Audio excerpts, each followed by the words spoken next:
जय भीम साथियों, मैं आपका भाई बसपा कार्यकर्ता गोविंद सिंह आप सभी का स्वागत करता हूं। आजकल के जो वर्तमान हालात चल रहे हैं उनमें क्या क्या चल रहा है राजनीतिक तौर पर भारत की राजनीति में, ये तो आप सब जानते ही होंगे। इत्तेफाक की बात है कि जिस तुगलकाबाद ज़िला का मैं महासचिव हूँ, वो विवादित सांसद भी इसी तुगलकाबाद गांव में रहता है और हमारे ही एरिया से सांसद है। तो कितनी बड़ी विडंबना है कि ऐसे ऐसे लोग देश की राजधानी में सांसद चुनकर आ जाते हैं, जिनकी मानसिकता। अच्छा, ये एक चीज़ और बड़ी गहराई से समझने की बात है। ये केवल एक व्यक्ति ने एक व्यक्ति के ऊपर हमला नहीं किया। इस सांसद ने भारतीय जनता पार्टी की जो छिपी हुई मंशा है वो पूरी तरीके से उजागर कर दी है कि समस्त भाजपाई जितने भी हैं, चाहे वो भाजपाई हों, चाहे कांग्रेसी हों, आरएसएस के हों, यानी कि मनुवादी, जो भी समतामूलक समाज की स्थापना के विरोधी हैं, असमानता के समर्थक हैं, वो सब के सब मनुवादी हैं। उन मनुवादियों को अब ये समझ में आ गया कि वर्तमान में जो लड़ाई है, चाहे वो एनडीए के नाम पे मनुवादियों को इकट्ठा कर लें, 38 दलों को, 48 दलों को, जबकि इससे पहले एनडीए में 48 दल हुआ करते थे, तो अब हैं वर्तमान में 38 दल। तो आप खुद सोचें, जिसकी केंद्र में सरकार चल रही है, अनेकों राज्यों में सरकार चल रही है, उसके बावजूद भी उसको लोग छोड़ के भाग रहे हैं। 48 से 10 घटे हैं, बढ़ा एक भी नहीं है दल। और कांग्रेस, जिसने सदा से भारत पे राज्य किया है, अनेकों राज्यों में वर्तमान में भी सरकारें हैं, उनकी क्या हैसियत रह गई है? ऐसे ऐसे दलों के साथ गठबंधन बनाने को मजबूर हैं जिनका कोई एक भी सांसद तक नहीं है, एक भी सांसद तक नहीं है। तो ऐसे दलों की क्या गिनती। और आज के दौर में हम पिछले कई महीनों से देख रहे हैं कि जब से परम आदरणीय बहन कुमारी मायावती जी ने ये लड़ाई मनुवाद बनाम अम्बेडकरवाद की है, तब से ही इनको कोई तोड़ नहीं मिल रहा है। ये इतने घबराए हुए हैं, इतने बौखलाए हुए हैं कि इन्हें कोई जवाब नहीं सूझ रहा, क्योंकि ये जानते हैं इन मनुवादियों के पास अपनी जमानत बचाने भर का भी वोट नहीं है। क्योंकि इनकी पूरी संख्या कितनी है? 15% तो तब थी जब मान्यवर साहब कांशीराम जी थे। तब से पूरे भारत में बहुजनों की संख्या बढ़ी है, और जो अपर कास्ट सवर्ण हैं, असमानतावादी हैं, मनुवादी हैं, इनकी संख्या घटी है। न तब इनकी संख्या इतनी थी कि अपने किसी भी चुनाव में अपनी जमानत बचा लें, ना इनकी संख्या आज इतनी है कि अपनी जमानत बचा सकें। कैसे? क्योंकि हर एक चुनाव में, चाहे कोई छोटे से छोटा चुनाव हो या बड़ा चुनाव हो, एक चुनाव में एक प्रत्याशी को कम से कम 16.66% वोट मिलने चाहिए, तब उसकी जमानत बचती है। तो और इनकी तो टोटल पॉपुलेशन 10% से कम है। यदि मेरी बात गलत निकलती है तो मेरा खुला चैलेंज है वर्तमान की केंद्र सरकार को, राज्य सरकारों को, समस्त मनुवादियों को, कराओ ना जाति जनगणना। सन 1931 के आंकड़ों के आधार पर थी 1585। आज तो ये लड़ाई 90 बनाम 10 की है, और ये 10% मनुवादी बेहद घबराए हुए हैं, बेहद बौखलाए हुए हैं। क्योंकि आज सर्व समाज के जो बहुजन हैं, जो समतामूलक समाज की स्थापना करना चाहते हैं, वो सब कहीं ना कहीं बहुजन समाज पार्टी को सत्ता में लाने के लिए प्रयासरत हैं, जिसके गवाह आप और हम सभी हैं। आप खुद देखिए, दिल्ली, देश की राजधानी, जब दिल्ली में लगभग 15% वोट बहुजन समाज पार्टी को मिलते हैं और 2 विधायक भी जीतते हैं, कई सारे निगम पार्षद भी जीतते हैं, तो ये सारे मनुवादी एक हो जाते हैं, इकट्ठे हो जाते हैं। बीजेपी, कांग्रेस दोनों को समझ में आ गया कि अब तो हमारी दाल गलने वाली नहीं, हमारी सत्ता बनने वाली नहीं है किसी भी हालत में। तो सब ने मिल करके जा करके एक बुढ़े आदमी को लेकर आए और भारत के तिरंगे का सबसे ज़्यादा अपमान करवाना शुरू किया। आप सही समझ पा रहे होंगे, मैं उसी आदमी की बात कर रहा हूँ जिसका नाम है अन्ना हजारे, जिसने कहा था जन लोकपाल लाएंगे, भ्रष्टाचार ख़त्म कर देंगे। आज क्या उसी का चेला, जो बनिया है, हरियाणा का बनिया लाला केजरीवाल, आप खुद देखिए, उसको पैदा किसने करा? इन्हीं मनुवादियों ने, कांग्रेस ने और भाजपा ने मिली भगत करके नया एक शिगुफा छोड़ दिया। वो भी कहाँ से? दिल्ली की वाल्मीकि बस्ती से। दिल्ली की बस वाल्मीकि बस्ती में पहले कौन जाता था? मोहनदास करमचंद गांधी, एक नंबर का मनुवादी, जिसने कभी भी बाबा साहब डॉक्टर भीमराव अंबेडकर को स्वीकार नहीं किया। और आज उसी के चेले, चाहे वो नरेंद्र मोदी हो, चाहे अरविंद केजरीवाल हो, चाहे राहुल गांधी हो, सब कहाँ जाते हैं नाकर करने? राजघाट पर। तो ये किसके समर्थक हुए? मनुवाद के समर्थक हुए। और आज वर्तमान में जो लड़ाई हो रही है वो अंबेडकरवाद बनाम मनुवाद हो रही है। ये बात इन मनुवादियों को तो समझ आ गई है, लेकिन मेरे भोले भाले बहुजनों, तुम्हें कब समझ में आएगी? लेकिन हम जैसे जो कार्यकर्ता हैं, 5 करोड़ से अधिक जो समस्त भारत में कार्यकर्ता हैं बीएसपी के, चाहे वो तेलंगाना हो, छत्तीसगढ़ हो, मध्य प्रदेश हो, राजस्थान हो, गुजरात हो, आसाम हो, बंगाल हो, ऐसे तमाम राज्यों में जहाँ जहाँ बसपा का अपना खुद का कार्यालय है, किसकी बदौलत? मेरे और आपके दिए हुए एक एक रुपए की बदौलत। ये मान सम्मान और स्वाभिमान ऐसे ही नहीं है। बहुजन समाज पार्टी एकमात्र ऐसी पार्टी है जिसने इस पूरे भारत के इतिहास में सर्वाधिक 28 राज्यसभा सांसद बनाने का काम किया है। 28, एक नहीं, 2 नहीं। आप समझ सकते हैं, एक राज्यसभा सांसद का मतलब है कम से कम 1,500 करोड़। यदि एक उद्योगपति को हम राज्यसभा भेजते हैं तो वो 1,500 करोड़ तो बड़ी आसानी से दे देगा। लेकिन परम आदरणीय बहन कुमारी मायावती जी कभी भी किसी उद्योगपति से 1 रुपये का भी चंदा स्वीकार नहीं करती हैं। वो चंदा किसका स्वीकार करती हैं? दबे कुचले शोषित वंचित सर्व समाज के बहुजनों का, जो अपनी खून पसीने की मेहनत की कमाई ला करके, अपनी नेक कमाई में से, अपना पे बैक टू सोसाइटी की भावना से ओतप्रोत हो करके जब वो पैसा देता है, उस पैसे से पार्टी चलती है। और पार्टी को मालूम है, बहन जी की पूरी नीति एकदम साफ है, क्लियर है कि मुझे दबे कुचले शोषित वंचित समाज के लोगों की भलाई करनी है, ना कि इन बड़े बड़े उद्योगपतियों के इशारों पर नाचने वाली कठपुतली बनना है। हम देख सकते हैं केजरीवाल कौन है? बड़े बड़े उद्योगपतियों के इशारों पर नाचने वाली कठपुतली। आप खुद देखिए दिल्ली के अंदर कितनी राज्यसभा सांसदों को भेजने का इसे मौका मिला। क्या भेजा किसी एक भी बहुजन को? नहीं भेजा। कांग्रेस ने आज तक कितने शेड्यूल कास्ट के आदमियों को राज्यसभा तो छोड़िए, क्या एमएलसी तक बनाया? कभी नहीं बनाएंगे वो, क्योंकि उन संगठनों में जितने भी SC ST OBC के लोग हैं, खास करके उनको पिछलग्गू बना के रखा जाता है।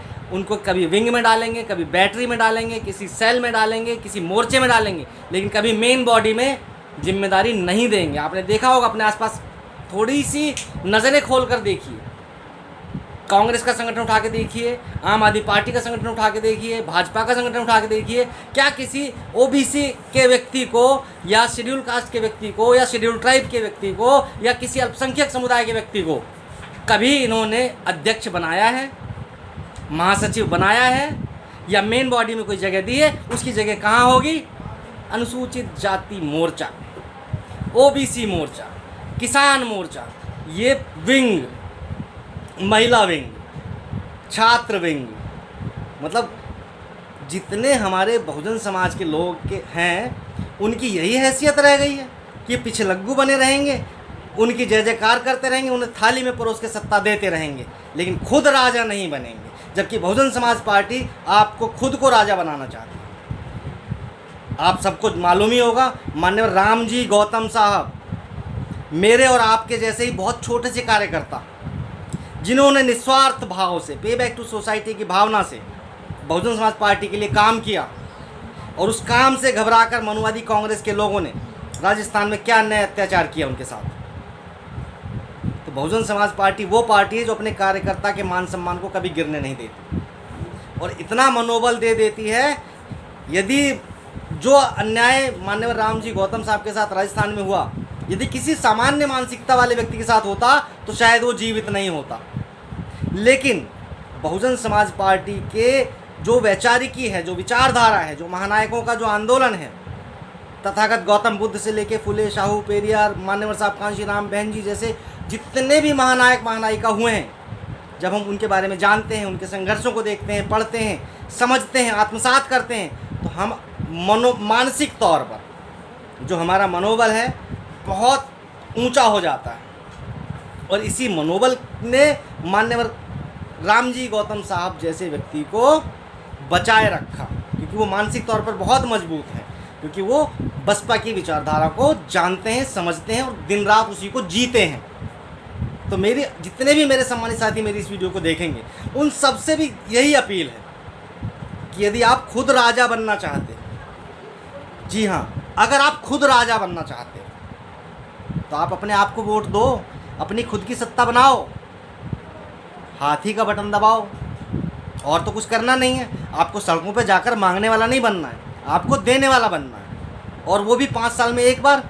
तो इस बार का जो चुनाव होगा लोकसभा का, इसमें हम सबको मिल करके, मुझे और आपको, यदि हम 2 लोग मिल जाएंगे तो हम हर एक वो काम कर सकते हैं जो मैं अकेला नहीं कर सकता, आप अकेले नहीं कर सकते। लेकिन यदि हम दोनों मिल जाएंगे, हम करेंगे, काम वही होगा, 100% होगा जिसे हम करेंगे। हम खुद करेंगे तो क्यों नहीं होगा भाई? सरकार बनती कैसे? मेरे वोट से ही तो बनती है, आपके वोट से ही तो बनती है। जब वोट हम अपनी पार्टी को देंगे, अपने हाथी को देंगे, अपनी बसपा को देंगे, तो प्रधानमंत्री भी हमारा ही होगा। इन्हीं शब्दों के साथ आज की बात में नहीं, एक बात और भी जोड़नी है। हाँ, ये जो मुद्दा चल रहा है, ये सोची समझी रणनीति है मनुवादियों की। उन्होंने जानबूझकर एक ओबीसी सांसद से, जी हाँ, गुर्जर कम्युनिटी जो से आते हैं रमेश बिधूड़ी जी, ये ओबीसी में हैं। दिल्ली के अंदर इनकी जो गिनती है ओबीसी यानी शूद्र। यदि आप उनकी मनुस्मृति के आधार पर देखें तो 4 ही वर्ण हैं, उसमें भी जो सबसे अछूत वर्ण समझा गया वो ओबीसी है, शूद्र। क्योंकि SC ST के लोग तो बिल्कुल अछूत थे, वो किसी गिनती में ही नहीं थे उनके पास। तो वो भी थोड़ी सी लंबा विषय है। लेकिन वर्तमान में 2022 के चुनाव के तुरंत बाद गुड्डू जमाली जी से लेकर के वर्तमान में तमाम जो दलित मुस्लिम गठबंधन जो बनाया है, बहन जी ने साफ कर दिया था उसी समय पर कि अगला जो चुनाव होगा, दलित मुसलमान करो विचार, कब तलक सहोगे अत्याचार। तो दलित मुसलमानों को समझ में आ गई है, जब ये दोनों समुदाय एकजुट हो गए हैं, इनको अम्बेडकरवाद की विचारधारा और इसकी ताकत का एहसास हो गया है, वो राजा बनने के लिए बिल्कुल तैयार है। तो उसका आभास इन मनुवादियों को हो गया है, और उसी से घबरा करके, उसी से बौखला करके, ये कोई पहली बार सुनने को नहीं मिले हैं शब्द। क्या भारत में कोई भी ऐसा मुसलमान है जिसने ये शब्द पहली बार सुने हों? हमारे गली मोहल्ले आस पड़ोस में सैकड़ों बार ये शब्द दोहराए जाते हैं, सब ने सुने होंगे। कोई नई चीज़ नहीं है, लेकिन नई चीज़ जानबूझकर की गई है क्योंकि देश में ध्रुवीकरण की राजनीति इन्हें करनी है, हिंदू मुस्लिम करना है। इन्हें शिक्षा, स्वास्थ्य, सुरक्षा, रोजगार पर कोई बात नहीं करनी, जो हमारी मूलभूत ज़रूरतें हैं। आज शिक्षा क्षेत्र का क्या हाल है? एक भी नई कॉलेज यूनिवर्सिटी तो छोड़ो, स्कूल तक नहीं बनाया दिल्ली में। मैं खुलेआम दावा करता हूँ, चैलेंज करता हूँ केजरीवाल को, बताएं कौन सा नया स्कूल बनाया। पुराने स्कूलों के नाम पर रंग रोगन और पेंट करके करोड़ों अरबों रुपए तुम जो खा रहे हो, लाला जी, अब ये तुम्हारी धांधलेबाजी दिल्ली में तो नहीं चलने दूंगा। ये मेरी जिम्मेदारी है, ये हर एक दिल्ली वासी की जिम्मेदारी है, आपकी जिम्मेदारी है, और हम और आप मिलकर ही अपनी सत्ता स्थापित करेंगे। क्योंकि अब जो ये लड़ाई है अम्बेडकरवाद, जिसका प्रतीक है बहुजन समाज पार्टी बनाम मनुवाद। मनुवादी दल कौन से हैं मुझे स्पेशल कहने की ज़रूरत नहीं है। बीएसपी के विरोध में, विपक्ष में जितने भी दल हैं वो सब मनुवादी हैं, या फिर मनुवादियों के पिछलग्गू हैं, क्योंकि उनकी इतनी हैसियत नहीं है कि वो डायरेक्ट भाजपा को हरा सकें। भारत में यदि भाजपा को हराने में कोई भी एक पार्टी सक्षम है तो वो है बहुजन समाज पार्टी, बहन कुमारी मायावती जी। ये बात तो समझ में आ रही होगी। और यही सब घबराहटों के चलते, इन्हीं सब के चलते भाजपा और कांग्रेस जैसे और आम आदमी पार्टी जैसे मनुवादी दल बौखलाए हुए हैं। ये सदा एक दूसरे को हाईलाइट करते हैं। कैसे? अभी जो राहुल गांधी की सदस्यता रद्द की वायनाड से, केवल मोदी को चोर कहने पर। मोदी तो चोर है भाई, मोदी तो चोर है। इसमें कहने और सुनने वाली क्या बात है? इसमें कौन सी आपत्तिजनक बात है? राहुल गांधी की सदस्यता रद्द की गई, फिर दोबारा से उनकी सदस्यता बहाल भी कर दी गई। तो ये सब रणनीति का हिस्सा है, क्योंकि उनको आभास हो गया भाजपा तो अब आने वाली नहीं है, भाजपा का समय पूरा हो चुका है। तो अब दूसरा वापस कांग्रेस के हाथ में सत्ता सौंपनी है। तो कैसे जाएगी? जितने भी दल थे, जितने भी विपक्ष के सक्षम दल थे, उन सब पे कहीं ना कहीं मनु मीडिया के द्वारा दबाव बना करके पिछलग्गू बनाया गया कांग्रेस का। आप खुद बताएं, जितने भी ओबीसी के क्षेत्रीय दल हैं, क्या वो अकेले नहीं लड़ सकते अपने अपने राज्य में, अपने अपने स्टेट में? लड़ सकते हैं, जीत भी सकते हैं, लेकिन नहीं, उन सबको कांग्रेस का पिछलग्गू बनवाया गया जानबूझ करके। लेकिन परम आदरणीय बहन जी ने अपना झंडा और डंडा सबसे ज़्यादा मजबूती के साथ खड़ा कर दिया और भारत में एकमात्र विकल्प के तौर पर बसपा को पेश कर दिया है। अंबेडकरवाद की प्रतीक है बहुजन समाज पार्टी और मनुवाद की प्रतीक है ये सारी तमाम विरोधी पार्टियां, विपक्षी पार्टियां। इसमें भारतीय जनता पार्टी भी है, कांग्रेस भी है, आम आदमी पार्टी जैसे छुटभैया दल भी हैं और तमाम छोटे मोटे दल जिनकी मान्यता तक, क्षेत्रीय दल की मान्यता तक समाप्ति के कगार पर है, वो भी आज ऐसे ऐसे गठबंधनों में शामिल हो करके सोचते हैं कि हम बहुत बड़ा काम कर रहे हैं। बड़ा काम नहीं कर रहे हो, आप पिछलग्गू बन रहे हो। जबकि बहुजन समाज पार्टी आपको राजा बनाती है। हम इस देश के शासक हैं और शासक बनने के लिए आपके अंदर भरोसा चाहिए, मनोबल चाहिए। मनोबल के बाद ही आप शासक बन सकते हैं। वो मनोबल मेरे अंदर तो है। आशा करता हूँ आपको देख कर अच्छा लगा होगा और आपका भी मनोबल बढ़ेगा। इन्हीं शब्दों के साथ जय भीम, जय बसपा, भारत का संकल्प, बसपा ही विकल्प।